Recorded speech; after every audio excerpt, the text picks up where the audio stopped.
இவ்வளவு நேரமும் இந்த எலெக்ஷன் ரிசல்ட் வாசிக்கும்போது சந்தோஷமாக இருந்துச்சு.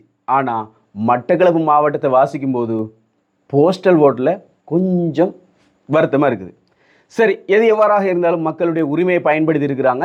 மட்டக்களப்பு மாவட்டத்தை பார்த்தோமாக இருந்தால் எல்லா மாவட்டங்களையும், இலங்கையில் இருக்கக்கூடிய தேர்தல் மாவட்டங்கள் 22 மாவட்டங்கள்லையும் இன்னும் 2 மாவட்டங்கள் தான் இருக்குது. அதில் 20 மாவட்டங்களில் ஒரு மாவட்டம் மட்டும் மஞ்சள் நிறத்தால் சூழப்பட்டிருக்குது, மற்றது எல்லாம் சிவப்பு நிறத்தாலே இருக்குது.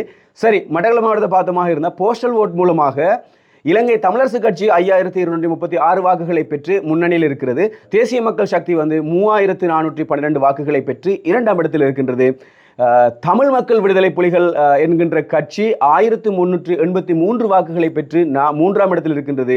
ஸ்ரீலங்கா முஸ்லிம் காங்கிரஸ் 1019 வாக்குகளை பெற்று 4ஆம் இடத்தில் இருக்கின்றது. இந்த இடத்தில் வருத்தப்படக்கூடிய ஒரு விஷயம் ஒன்றுமே இல்லை. என்னென்னு சொன்னால், மக்களுடைய உரிமை ஓட் போடுறது. எனவே அந்த உரிமையை பயன்படுத்தி இலங்கை தமிழரசு கட்சிக்கு மட்டக்களப்பு மாவட்டத்தில் அதிகமான வாக்குகளை போஸ்ட் மூலமாக கொடுத்துருக்குறாங்க. எனவே எது எவ்வாறாக இருந்தாலும் அனுராதபுரத்தினுடைய போஸ்டல் ரிசல்ட் வந்திருக்குது. போஸ்ட் வாக்கை நாங்கள் பார்த்தோமா இருந்த அனுராதபுரம் மாவட்டத்தில் 43,030 வாக்குகள் அனுரகுமார் திசாநாயக் அவர்களுக்கு கிடைச்சிருக்குது அனுராதபுரம் மாவட்டத்தில் போஸ்டல் மூலமாக. அதே போன்று சஜித் பிரேமதாச அவர்களுடைய கட்சிக்கு 6275 வாக்குகளை பெற்று 2ஆம் இடத்தில் இருக்கின்றார். அதே போன்று புதிய ஜனநாயக முன்னணி, அதாவது கேஸ் சிலிண்டருக்கு 2146 வாக்குகள் கிடைத்து அவர்கள் 3ஆம் இடத்தில் இருக்கின்றார்கள்.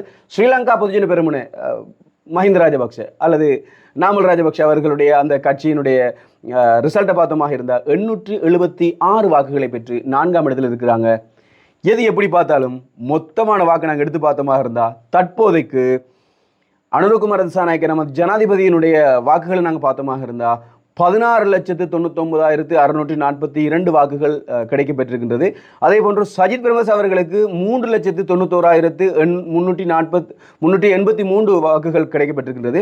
அதே போன்று கேஸ் சிலிண்டருக்கு பார்த்தோமாக இருந்தால் 1,31,498 வாக்குகள் கிடைக்கப்பெற்றிருக்கின்றது. அதே போன்று ஸ்ரீலங்கா பொதுஜன பெரமுனவுக்கு 95,424 வாக்குகளை பெற்று அவர்கள் 4ஆம் இடத்தில் இருக்கின்றார்கள். எது எவ்வாறாக இருந்தாலும் ஜனாதிபதி அவர்களுடைய கட்சி தற்பொழுது முன்னிலையில் இருக்கிறது. பாராளுமன்றத்தில் அதிகமான பலத்தை பெற்று அவர்கள் முன்னிலைக்கு செல்வார்கள் என்பது ஒரு குறிப்பிடத்தக்க விடயமாக இருக்கிறது.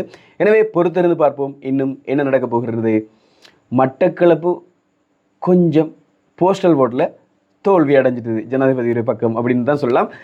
சரி, எதையவாறாக இருந்தாலும் நாங்கள் யாரோடையும் கோபமும் இல்லை, தாகமும் இல்லை, சந்தோஷம்தான். இலங்கை தமிழரசு கட்சிக்கு மக்கள் ஆதரவு வழங்கியிருக்கிறாங்க, சந்தோஷமான ஒரு விடயம். அனுரகுமார் திசாநாயக்க நம்மளுடைய ஜனாதிபதி அவர்களுக்கும் ஆதரவுகளை வழங்கியிருக்காங்க, சந்தோஷமான ஒரு விடயம். எனவே சந்தோஷமான ஒரு நாடாக கட்டியெழுப்படும் அப்படின்றது நம்மளுடைய நோக்கமாக இருக்குது. அவர்கள் வாக்களிக்கவில்லை என்றாலும் அவர்களையும் சேர்த்துத்தான் எங்களுடைய பயணம் செல்லும் என்று ஜனாதிபதி அவர்கள் கூறியிருக்கின்றார்கள். எனவே யார் ஜனாதிபதிக்கு ஓட்டு போட்டாலும் போடாவிட்டாலும் நிச்சயமாக அனைத்து மக்களையும் ஒன்று சேர்த்து இந்த நாட்டை முன்னேற்றுவதற்காக அவருடைய வழிகளை வகுப்பார் என்பதை நான் இங்கு தெரிவித்துக் கொள்ள வேண்டும். எனவே மற்றொரு ரிசல்ட்டில் நான் உங்களை சந்திக்கிறேன்.